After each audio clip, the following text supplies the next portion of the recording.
Welcome to the CAA 2022 webinar series. Today's webinar is Mental Health and Wellbeing, the Impact on Paramedics and Their Loved Ones, presented by Dr Jaelea Skehan, Dr Zac Seidler and Lucy Brogden. They'll be joined by Dr Sally Fitzpatrick for a Q&A. This webinar is proudly supported by EveryMind. Thanks for joining us and please enjoy. Welcome to the Council of Ambulance Authorities webinar series. I'm Stephanie Hartley from CAA and I will be your host today.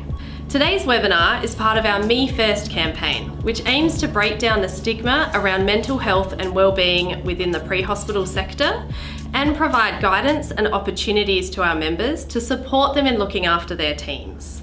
Today, our speakers will share with you what you can do for your own mental health and wellbeing and what you might need to know more broadly as members of the community and workplace, as well as amongst your family and friends. Speaking today is Dr Jaelea Skehan, Director of EveryMind. Jaelea is an internationally respected leader in the prevention of mental ill health and the prevention of suicide.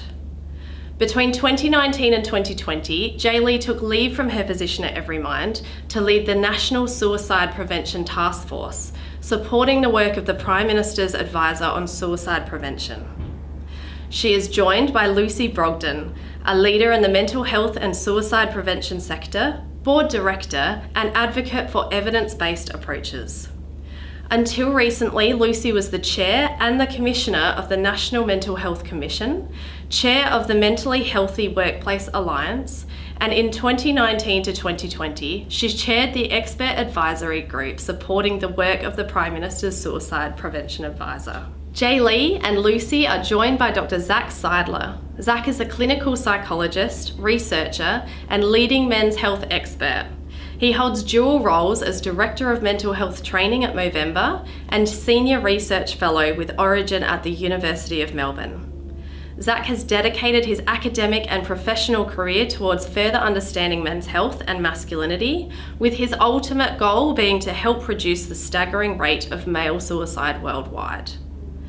Dr Sally Fitzpatrick will be joining Jaelea today for our live Q&A session. Sally is a program manager at EveryMind, as well as a clinical psychologist and researcher. Her programs and research work is focused on understanding the factors contributing to mental health and wellbeing and the translation of this knowledge into evidence-based programs for dissemination in local communities. Thank you to all of our speakers. We look forward to learning from you. Please welcome Jaelea, Zac, and Lucy.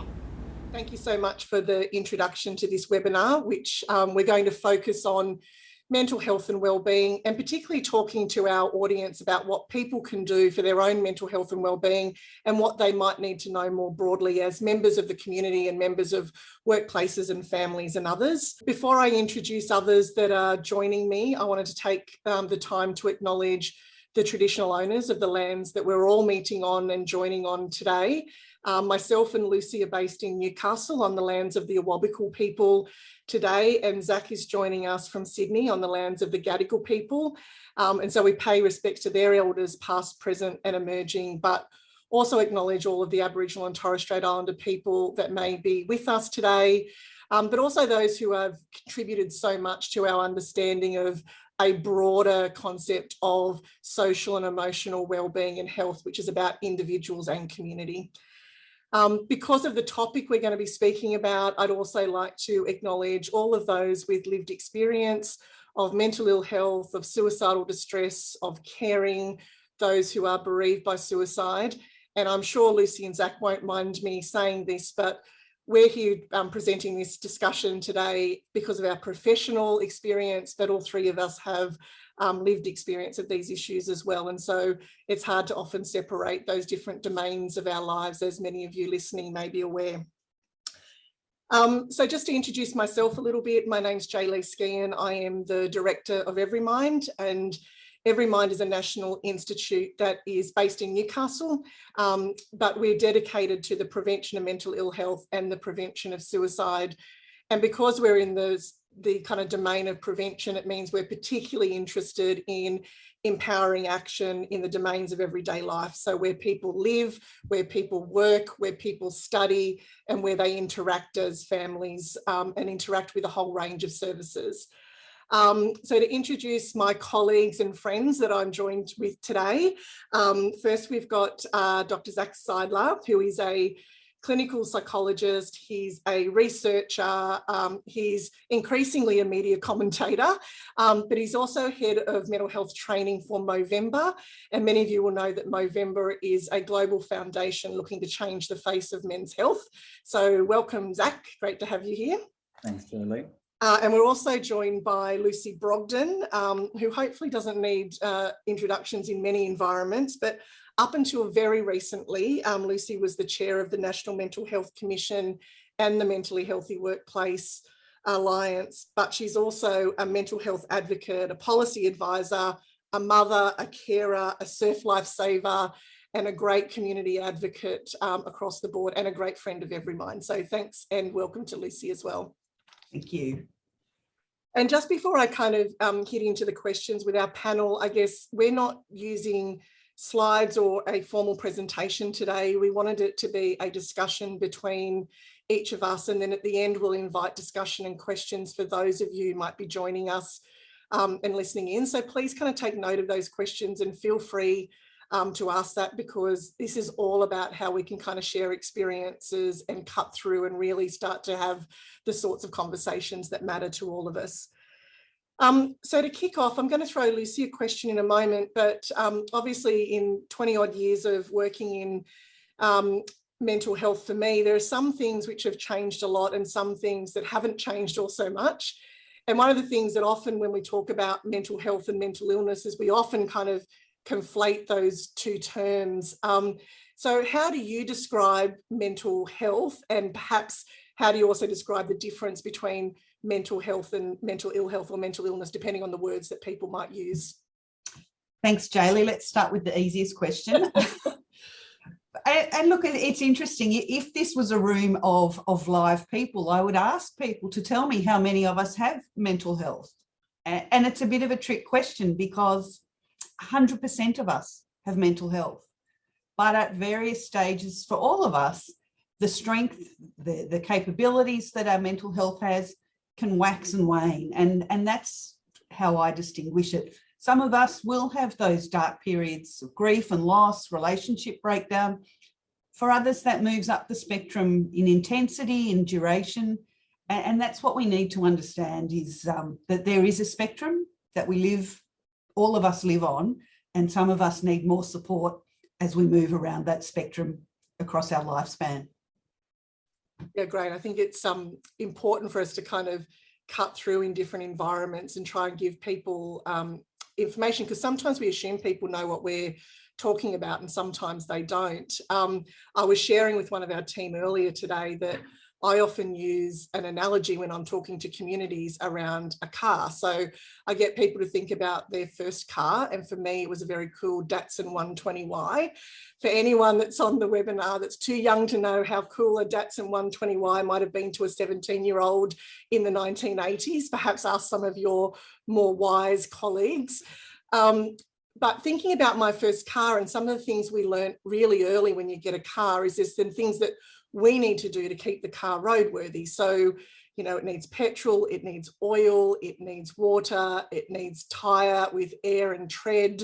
My Datsun also need a little bit of choke in the mornings. And so, you know, we learn about the things to keep our car roadworthy. And in many sense, I think about what we do for our own mental health about keeping our car roadworthy. So we need sleep, we need relationships and connections to others, we need good physical health, we need supports early when we need it for all kinds of challenges that might occur. And similarly, if you think about, you know, driving that car, there are things outside of our control. So there are things about that we would hope in the environment can support us in our car. And so they might be the good roads, you know, without potholes, other people who know how to drive their vehicle. And so it's this combination of the things we can do for ourselves, but the things that we need in our environment that aren't going to harm or hinder us in some way. So, Zac, I know you've done a lot of work, particularly in Movember, thinking about how we might engage men, but also how we might engage the diversity of men in the community. And so what have you learnt, I guess, about the kind of language to use or the kinds of things that kind of engage people in thinking about their own mental health? For sure. Thanks, Jaelea. So I think that whole idea around mental health is really important, and that, you know, that waxing and waning and it being a spectrum that we are all dealing with one way or another, and not seeing it as a hard and fast black and white situation where you've tipped over, but rather that things are moving incrementally and can move back incrementally as well is very important. Something that happens in the men's space is that it's often seen as sick and healthy. And that's not only with men, but I think that the way that the mental health narrative has run for many men tends to, you tip over into crisis and now shit has hit the fan and I've got to do something about it, or mate, I'm fine, everything's sweet, don't worry. That whole middle area, which is a really long time and a really important time for intervention, seems to just be glossed over by lots of people. And so that's something that we try to really focus on within communities, getting people to have that self-reflective understanding of where am I at? How did I get here? And what's actually going on for me? So that all of those little moments that you just brushed under the carpet as being, uneventful are actually key reminders to guys to check your tires, to check, and I actually always use the idea of potholes, Jaelea, as my analogy around one's mental health, because we do this thing where we keep driving and you hit the same pothole on your street every day and you do nothing about it. And then the day when you hit it and your tire bursts, it's raining and you're late for work. And how many times could you have called the council? How many times could you have done something about it? I don't understand this idea, and this is something that's really, it drives me at the moment, is that so many people move into the likes of Movember during our key month in November because they've lost someone, because of grief, because they've been through hell and have come back. I just hope that we're going to get to a point where men can understand that we can actually talk about this stuff preemptively. We can join a movement preemptively to stop this from happening in the first place, rather than responding to tragedy or crisis. So it's not even a matter of prevention, because the way that we talk about prevention at the moment is like, you're fine and nothing's ever happened to you and you're a white, a blank slate. That's just not the case. We're preventing crisis, I think, is really key. We're not going to prevent shit happening to you. That's life, and you can handle it. Your first responders, it's your bread and butter. It's just knowing when those moments are tipping you over, and it's knowing how to reach out and seek support. And I think the very factors that we talk about in men's mental health are really common in female first responders as well, because that stoicism and self-reliance and independence and fast-moving pace and solution-focused, activities are just fundamental to your job. So really finding ways to understand your limits and respecting them is really key. Yeah, I often say we get this massive lag between when those problems first emerge, or the first time we hit a pothole, to when people take really formal action, to either telling somebody, taking action for themselves by getting it checked out, whether it's a digital tool, whether it's a chat with a health professional or a psychologist.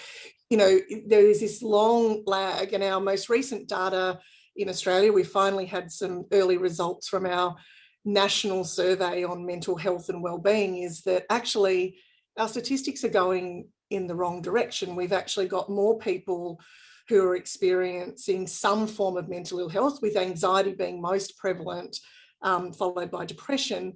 But often people aren't seeking support as early enough, or people aren't providing that support early enough in that trajectory. And I guess, if you look at that number, we're talking about 8.6 million Australians experiencing some form of mental illness at some point. Like, that's not a small issue. That's something that's going to affect most of us at some point. And so the earlier we can kind of lean into this, the better. I'm going to go to you, Lucy, and then to you, Zac, and probably ask the question, what do you think we can do I guess, to shorten that gap between when concerns first emerge and when people actually get the right types of support. And there's a whole range of things that can get in the way of that happening. So I'm going to go to you first, Lucy, and then I'll come to you, Zac. Thanks, Jaelea. And look, to extend this metaphor of the cars, one of the things I like to say to people is, as friends, as your lovers, as colleagues, one of the greatest gifts you can be to someone is to be that emotional mirror. Be the rear view mirror for someone. Be there for them as a side mirror. Because what we know is that people experiencing things like depression and anxiety, often their own self-awareness can be the first thing to go. Mm. So they may be struggling. Life may not be fun anymore. Life may be really miserable. Things they used to be able to do, to go into a meeting, to turn up at a family event, used to be easy, and suddenly it's not easy, but that's about as far as they can go. If we love and care for people, we can be that mirror and notice. I notice that you're not enjoying family dinner as much. I notice that you're not going out with friends. Notice these things. Notice these things for them. Inquire. Maybe help them plan. And then persist a little bit. Keep noticing, because they're feeling it, but they may not be able to articulate it. They may not be able to make sense of it.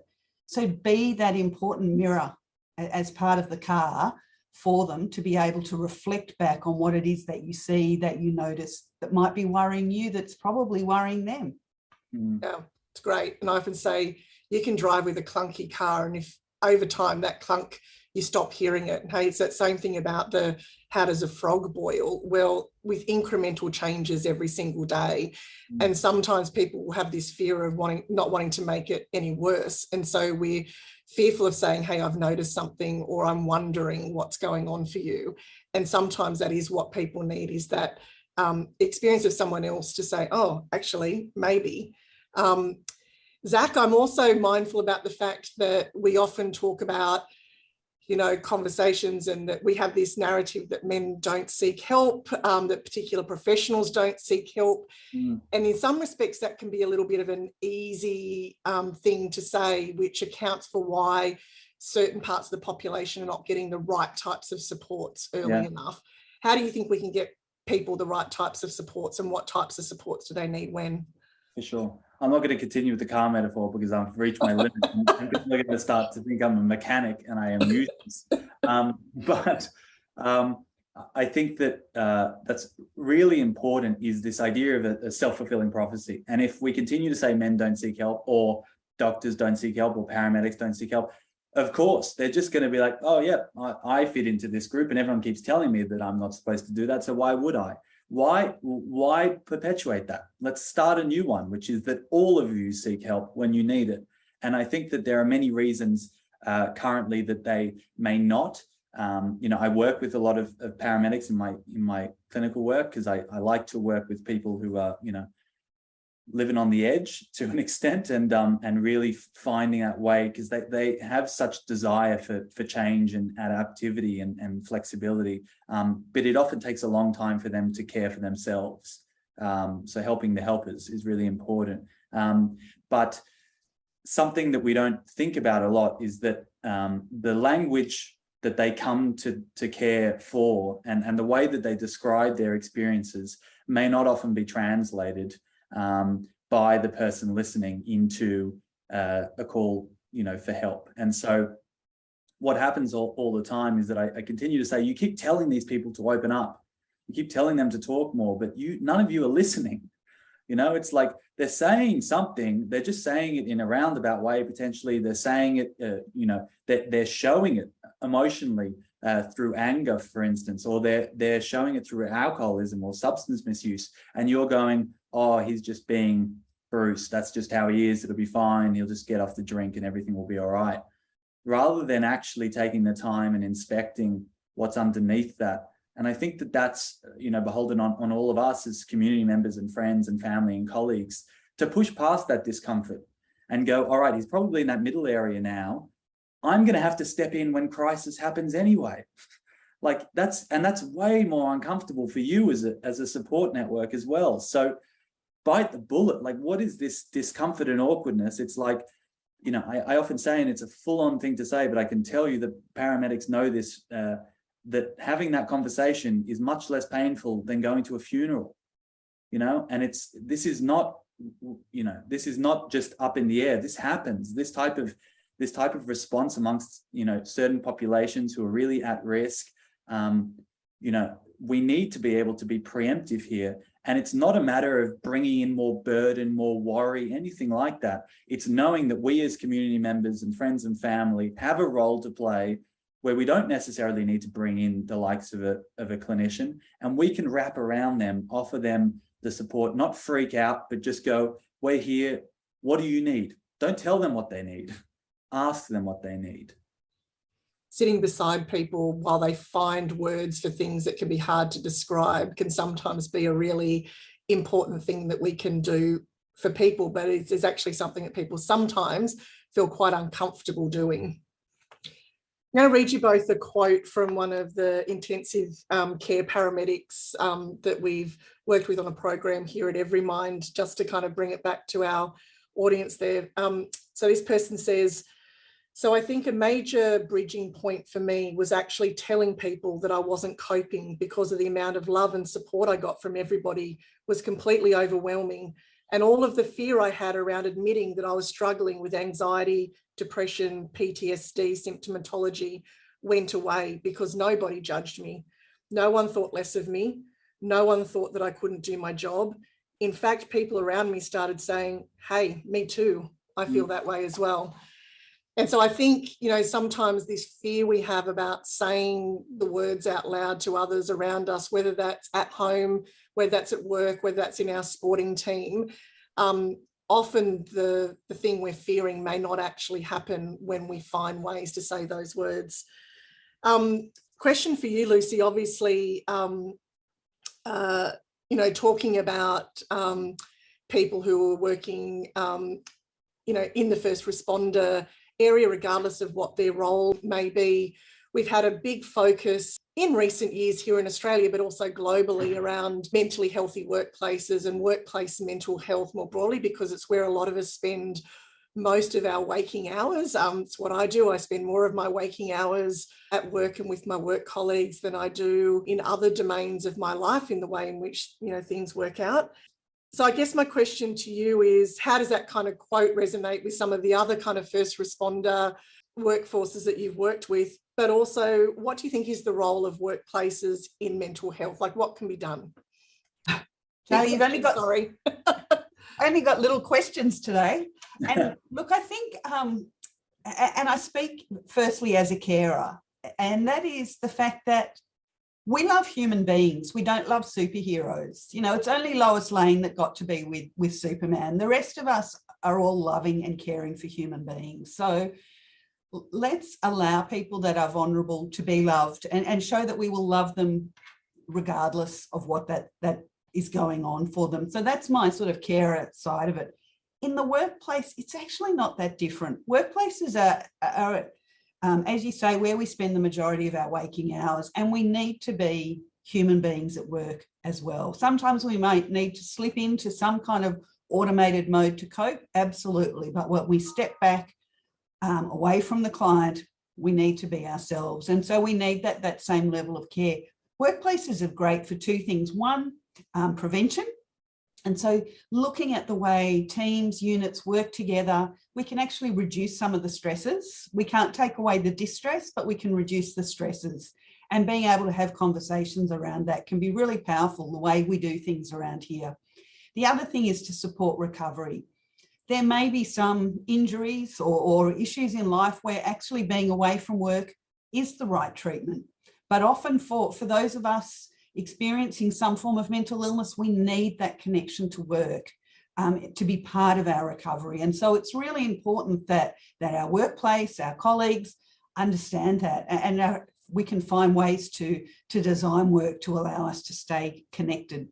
We don't need workplaces to fix us. And I think sometimes that's the trap that managers fall into, of feeling they need to fix someone.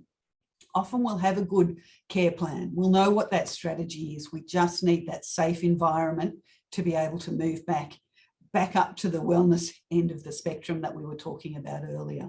So I think there's a lot of opportunities in work to be that strong protective factor.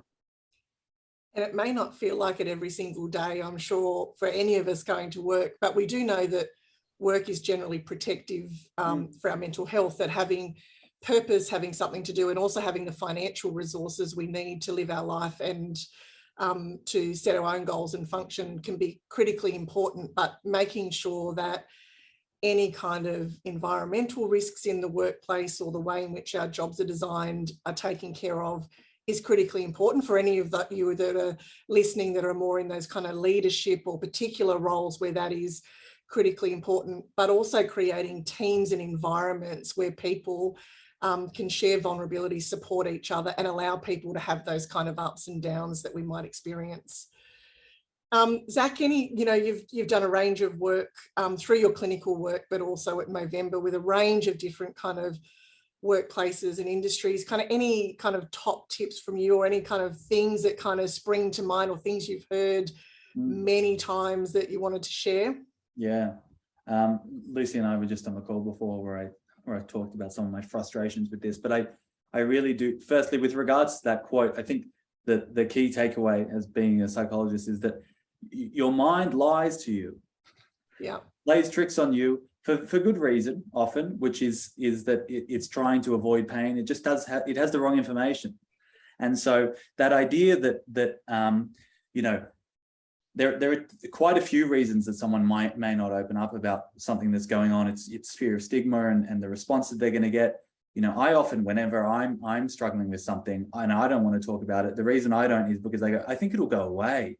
And sometimes it will. But if it comes back, probably you should do something about it. And it's always, and it's so easy to say this, but it is better out than in. And you'd be very surprised how when people wrap around you and you can find the way to describe it. And there's no perfect way of saying it. People always come into therapy and they go, I don't know how to say this. And I'm like, mate, whatever you want, like, I'll get it. We're here for an hour. It'll be fine. You got time.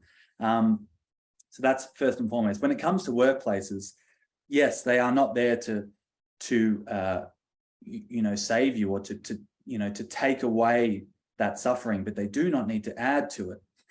And I think all of my work with first responders shows that the very circumstances that they walk into every day is adding stress consistently.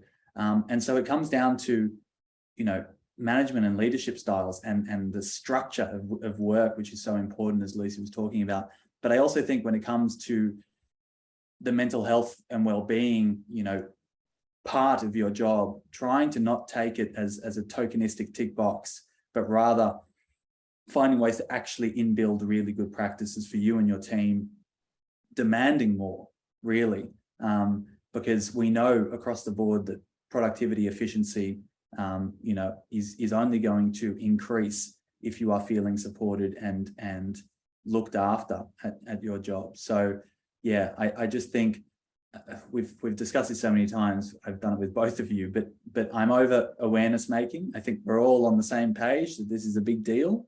So now let's do something about it. Yeah, and I think it's about, for me, I often say to people about taking a planned and proactive approach. That is industries and workplaces, so they can sometimes be different, taking a planned and proactive approach by understanding the people, the nature of their work, how they interact with others, and being quite planned about that. As teams, taking a planned approach to mental health and wellbeing, but also as individuals. And so I've had conversations with people before about saying it's okay as an individual to have your own wellbeing plan that says, these are the things that are good for me that I need to put into my day or into my week. These are the flags for me. These are the things that indicate for me that things are not so good, or these are the potholes that I need to pay attention to pick up the car analogy again, Zac, and being quite clear about those. And these are the things I can do early if I need to do that. So one or two people that I feel comfortable talking to. And I think I've got that plan for myself, and I would encourage all individuals to think about having those plans for themselves, because what's good for my mental health and wellbeing will be different to what's good for somebody else's mental health and wellbeing. And simple things in the workplace here is I'm going to have lunch every day. I'm going to finish on time 4 out of 5 days. And so, which is all different to different kind of workplaces, but thinking about the domains of your life and taking quite planned approach to that can be really important. And don't plan for the worst when the worst is there. Yeah, exactly. Like do it in advance. Just sit down and stick to it, and everyone will be better off. Yeah. It's exactly right. I think you've touched on something really important too, which is have domains in your life. It can be very easy to fall into the trap where work becomes the definition of you. And I think particularly for some people working in first responder space, that's a very easy trap to fall into. So it's really important that we consciously choose to have other aspects in our life, that we find a sport or we find a hobby, that we make time for family and friends, and that these are conscious decisions till they become habits. Yeah.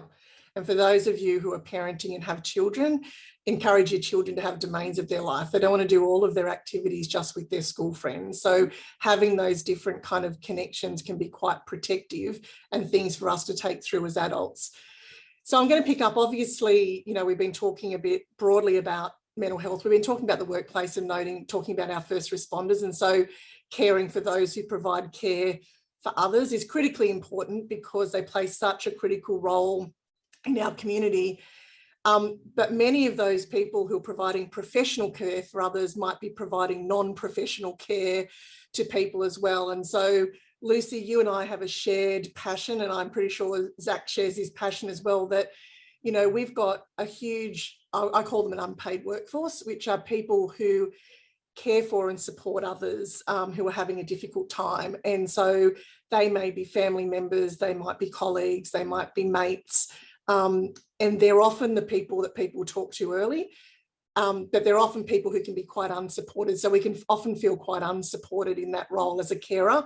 First thing is we often don't even identify as a carer when we're providing that support. Yeah. So Lucy, I would like to kind of finish this discussion talking a bit more about that, mainly because everyone's got a key focus on better supports for family and friends, and also working with Movember on a particular program for paramedics. But Lucy, because of your kind of advocacy, what do carers experience and what do they need? Carers are integral to the system, and as you say, they're the unpaid workforce, but they're the workforce motivated by love and caring for someone that's living with these issues and grappling with these issues. And they do it for all the right reasons, but often, we can be clumsy and naive in our caring, and we're doing the best with what we've got. I think what I've learned in my own caring journey is that first and foremost, self-care is gold, and you can't care for someone if you're not caring for yourself first. It just, fill up your own cup, put your own oxygen mask on, whatever the analogy is. Self-care is really key to that. But what I've also learned is what I call now conscious caring. So, it can be lovely to cook a beautiful dinner and things like that. But actually, if that's what's your definition of care and it's not really helping the other person, they actually need to be able to stay in bed and eat rubbish for a couple of days, then you're not helping them. So conscious caring is really having those conversations with that person you're loving and caring for and saying, what is it that you need? What is it that I can give you? How can we walk this journey together? But also being prepared to say, there's some things I just may not be able to do for you. Someone else might need to step in. I might need to share the load. And being also aware enough as a carer that sometimes you might need to put your hand up and seek help from someone else too. So I think being aware, doing it consciously can be really helpful in the journey for everybody. Yeah, and critically important that those who are providing care and support to others, we know are actually at increased chance of also just experiencing challenges with their mental health and with distress. And so we also need to ensure that the right informations and supports are available for those who are providing that care and support. Zac, just before I show a little bit of a video, I'm interested a lot when we've been talking to people about who they identify as their carer, in inverted commas, or their support person. It's interesting that a lot of people will talk about their mates, or actually the person they've leaned on for support, or the person that they've access support from has actually been a friend or a mate more than perhaps a family member. And we need to have, I guess, a broader definition of who are the support people, who are the carers for others. Are those things that you've kind of heard or engaged with through Movember? Huge. It's huge. And I think that especially amongst guys who have this fear of being a burden, it tends to be easier to put it on their mates when they've got that situation already going on. It also, often happens at the pub or at the footy where they're in a comfortable space. Whereas if they're at home with their partner being grilled about something, it's not just going to fall out, understandably. So I think that what happens with mates is this notion of reciprocity and altruism. And it's this ongoing, symbiotic relationship where they're learning from each other and sharing with one another. So it doesn't feel like a one-way street. And I think that that's something that is the key to caring, is that if you are the person who is caring for someone else, you need to open up as well. You need to understand that they're not going to gain anything unless you're in this constant cycle of give and get in some ways. And so, I think, for all of us who are carers in our day jobs, I think it's not once a carer, always a carer. It's sometimes a carer. And we need to understand when we need to be cared for and ask for it as well. But that takes understanding that it looks really different in different times as well. And when it's with friends, it can be banter. I can just laughing is caring. Finding those times to sit around with someone, you can say something heavy and we can find a way to let it dissipate. So us at Movember, we believe very strongly in the power of mateship. Add a moustache to it and you're good to go. But we definitely think that community saves lives. So let's keep it going. Yeah, fantastic. So what I'm going to do is just for a moment, just going to share a couple of minutes video of a number of family and friends that we asked about their top tip they would give to other carers. And so this is the moment where I hope that my sharing of screen is going to work very effectively for people watching on.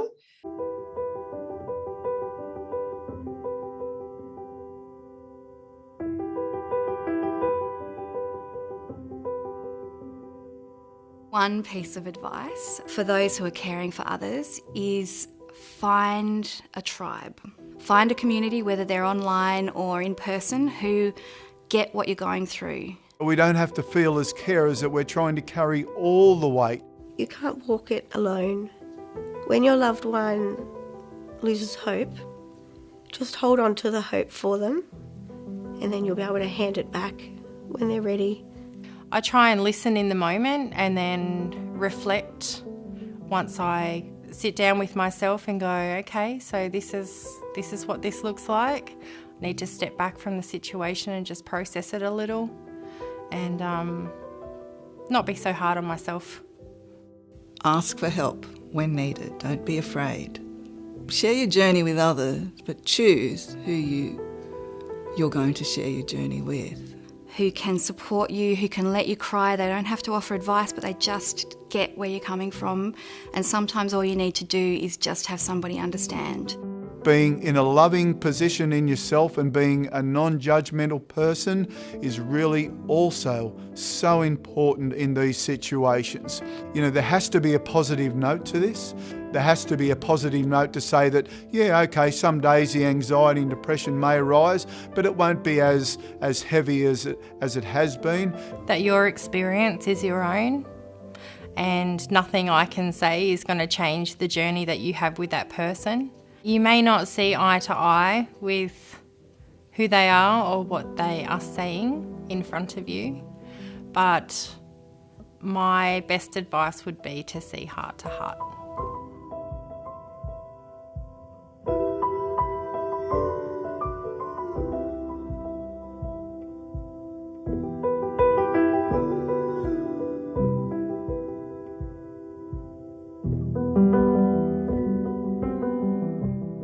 I'm going to start to wrap our discussion here, noting that I'm going to stick around to answer some questions that people may have. So please think about those questions and be ready to ask them. I'm actually going to be joined to answer questions by Dr Sally Fitzpatrick, who's one of our senior leaders here at Every Mind who leads on some of our family and carer programs, some of our workplace programs and others. So hopefully between Sally and I will be able to answer any of the questions that you have. But I'm just going to wrap by asking both Lucy and Zac, I guess, for a final reflection or a final message perhaps they wanted to get across for those of you who've taken the time to join this particular webinar. So over to you first, Lucy.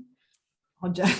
Sorry. I think, that video really touched on it. This is about engaging heart to heart. And if we can do that with spouses, with partners, with children, with parents, with colleagues, then we're halfway there in creating that safe space that people need. And Zac's message around reciprocity is so powerful because, it could be us one day at the other side of that. And to know that we have those people we can call on is really part of what hope is all about. Never underestimate the power of a conversation by any means, but I also think that it goes both ways, and that's the key here. And I think that fundamentally, when it comes to mental health of your friends and family and yourself, we need to stop assuming and start asking. And that means really listening to the answers. That means listening to your own answers as well and understanding where you're at and taking the moment when your body and mind are telling you something. Don't just bury that over and over again, but question, what benefit could actually come from, because people never do that. They always go, oh God, this will happen if I do this. Everything will go to shit. It'll be such a bad outcome. It's like, let's actually think about the benefits here. Let's think about all the good that can come from you finding a way to open up. And I think that it's really important to consider that is one of many steps, and to just know that once you start talking, there are all of these other options that come to you, whether it be, Lucy's life-saving and heading to the beach all the time, or it's finding your community in different domains and hobbies, it's professional help, whatever it may be.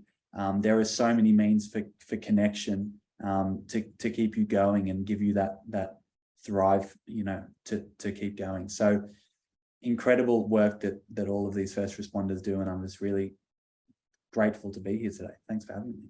Great. Thank you so much to both Lucy and Zac. With that, I'm going to close off this particular webinar and really look forward to joining with Sally to answer your questions really soon. Thank you so much. Thank you all so much for the discussion. An absolute wealth of knowledge and experience there, and we so much appreciate you taking the time to share that with us. Thank you for hosting that, Jaelea. I very much appreciate that. You guys are all fabulous. Welcome to Dr Sally Fitzpatrick. Thanks for joining us. And you're both here to answer some more questions. Let's dive right in. What can I do if the paramedic I support doesn't want to go to their workplace for support? I think it's a really common experience, and the paramedics that we've spoken to talk a lot about being concerned about going to their workplace and feeling like there may be stigma, that they're not coping well enough or they're not doing their job well enough, that their job is to help others rather than actually needing help themselves. So I think we need to normalise that and recognise that that's actually a normal experience, a normal feeling, but we don't want to stop there. What we want to do is that if things are feeling overwhelming, if you are recognising that your worry or your sadness or your tiredness, all those indicators are starting to come up, there is a step to take. It's just about finding that right step. Colleagues are often a really good place to start. Other paramedics know what you're going through. So if you've got a network of colleagues, that can often be a great place to step out and start. Lots of organisations have private counselling outside of the organisation that you could go to, an EAP service, so that can be helpful. Your GP, go to your GP and have a conversation. They can do a mental health care plan for you, which entitles you to 10 Medicare rebated sessions in a year. And there's the helplines if things feel like they're really quite tough at the moment. So there's always a step to be able to take.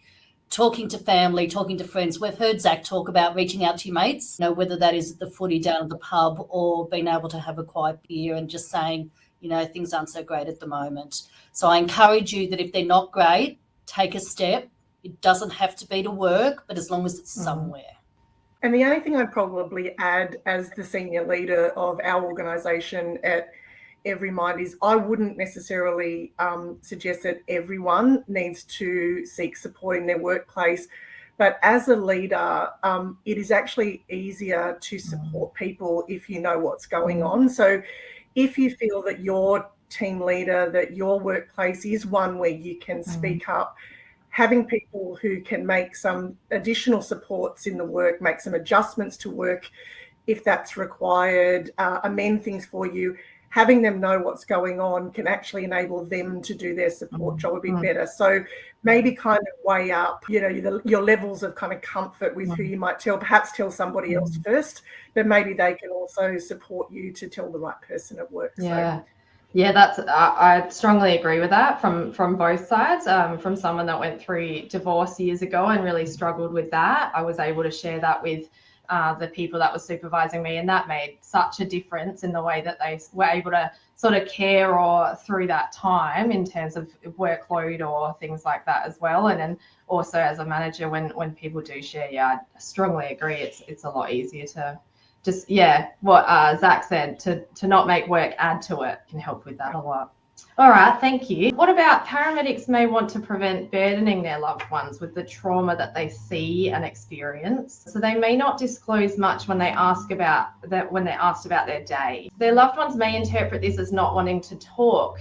How could our paramedics or family members even handle this a bit better, perhaps? So, look, a couple of general tips I'd make is perhaps negotiate with your family member, your friend, or whoever it is that you share your life with about how you want to get support outside of work, because not everybody wants to share all the details of the day, either by reliving it or the fatigue at the end of the day in terms of doing that. And so maybe negotiate what kind of talking about your day looks like. So talking about your day might look like, I had a difficult day today and I'm really looking forward to having some downtime with you tonight without having to go through the actual details.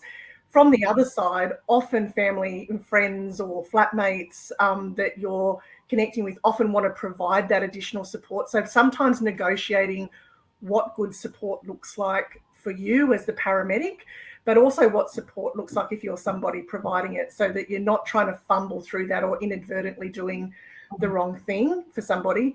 Secondly, I'd say is people often worried about burdening their family or their mates with what they've been through. But often what people want to do is they can tell when people have had a tough time, and what they want to do is support. So perhaps don't cut off that opportunity for other people by guessing what would burden them. So open communication is always a great way forward.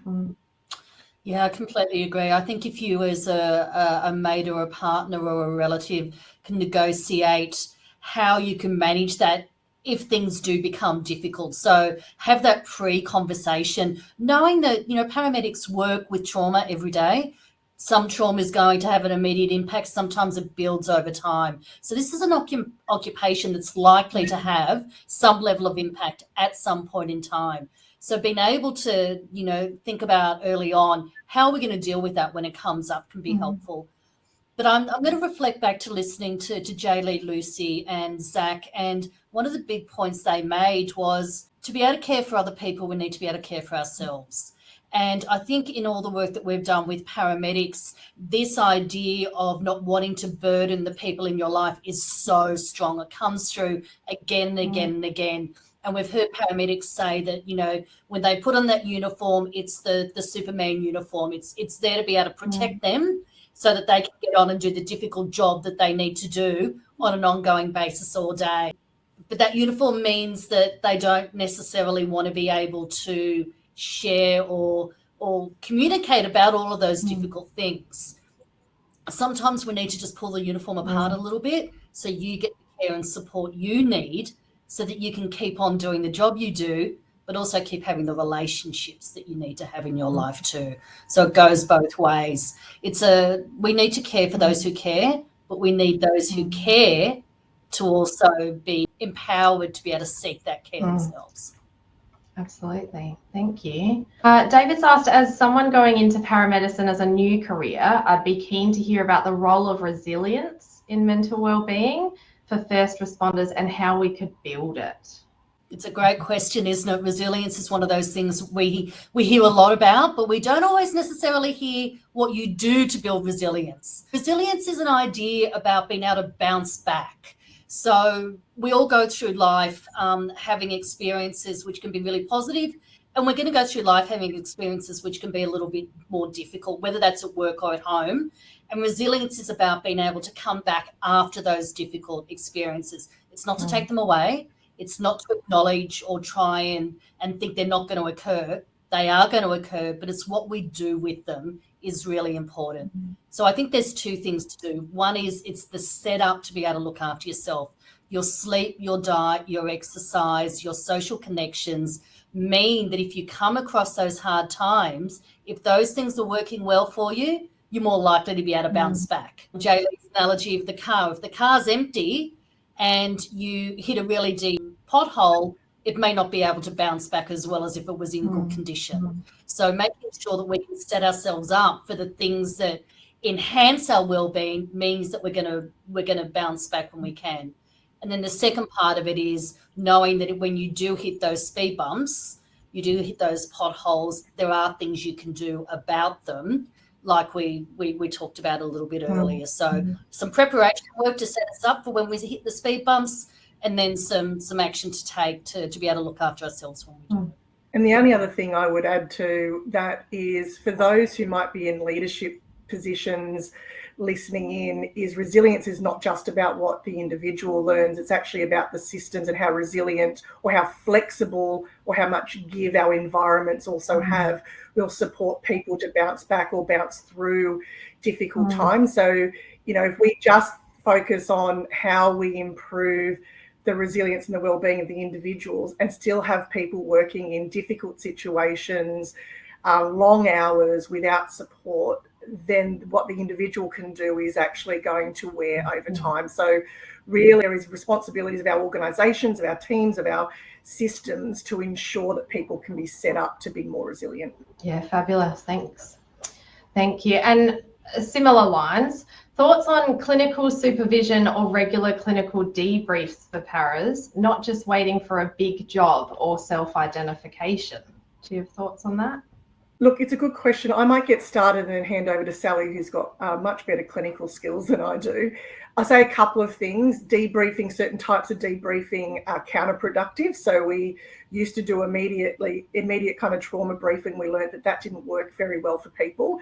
But if what people are talking about is ongoing supervision in terms of being able to manage what comes up and to talk either with a supervisor but also with a peer about what that looks like. So I'm really big on thinking about creating environments for peer-to-peer supervision and peer-to-peer kind of supports, as well as ongoing supervision, rather than probably the term I'd use around clinical debriefing.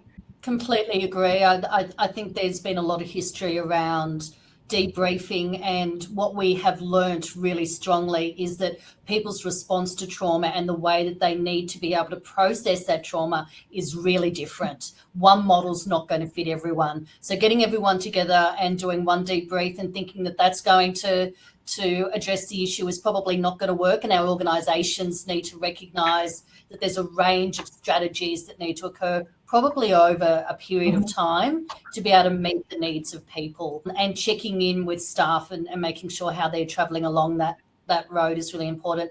But I think as individuals, again, who are those peers that you can have a conversation with?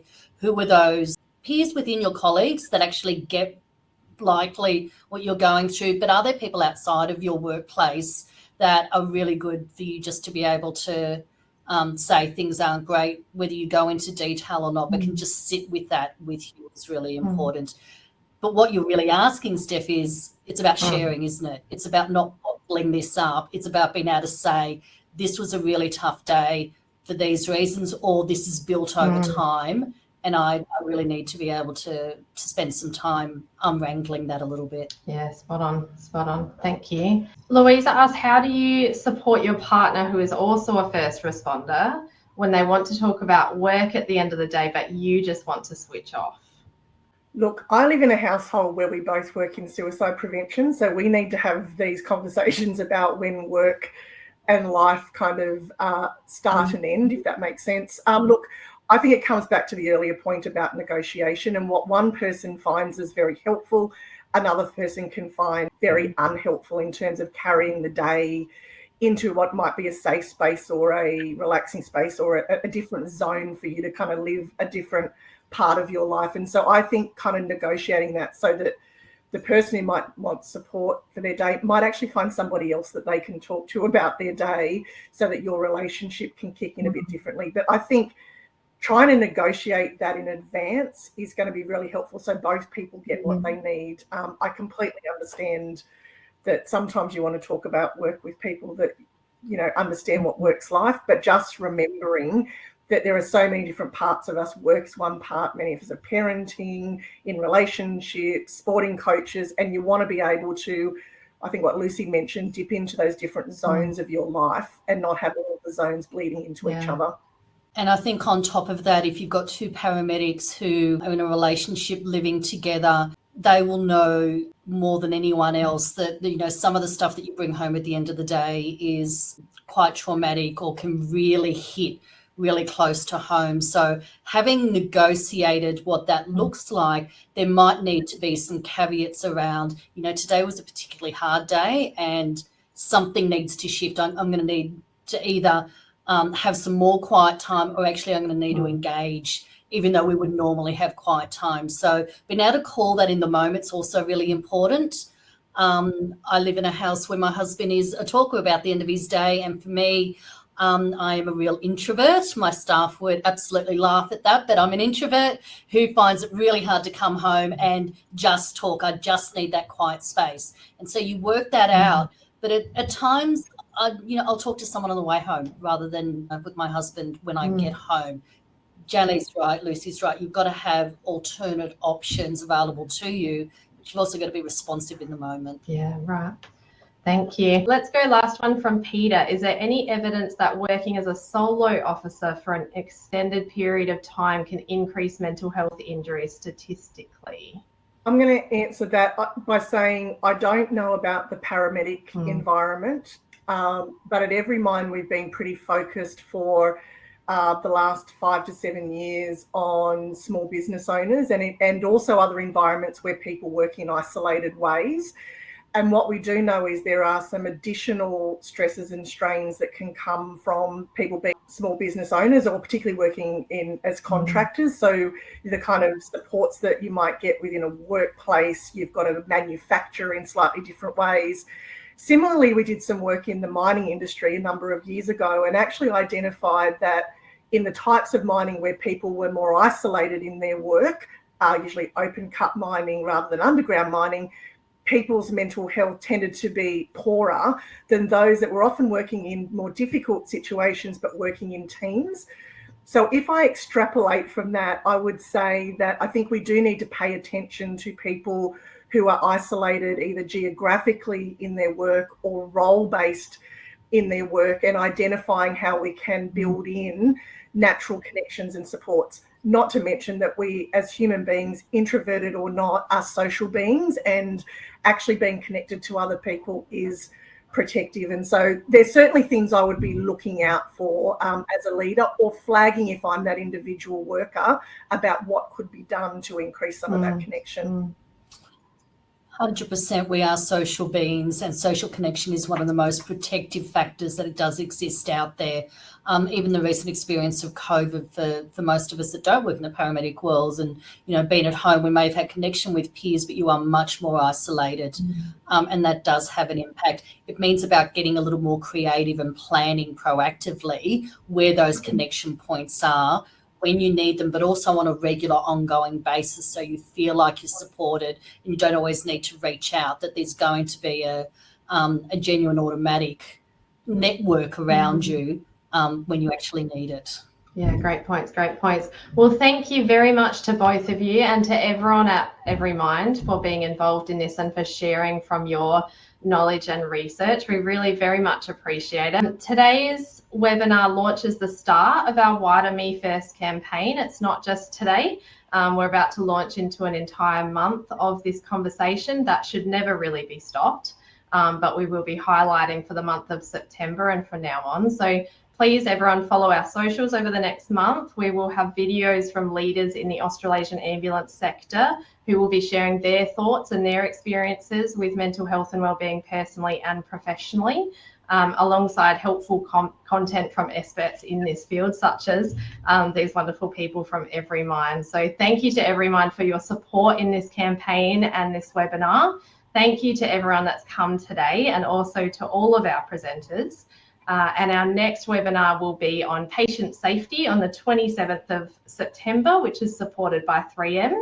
And we hope to see you there for another CAA webinar. Have a great day, everyone. Thank you for attending Mental Health and Wellbeing, the impact on paramedics and their loved ones. Presented by Dr Jaelea Skehan, Dr Zac Seidler and Lucy Brogden, with Dr Sally Fitzpatrick for the Q&A. This webinar was proudly supported by Everymind. Join us for our next webinar on September 27th at 11 a.m. for patient safety, supported by 3M. You can view all of our upcoming webinars by visiting www.caa.net.au/webinars. In the meantime, be sure to follow us on social media to keep up to date.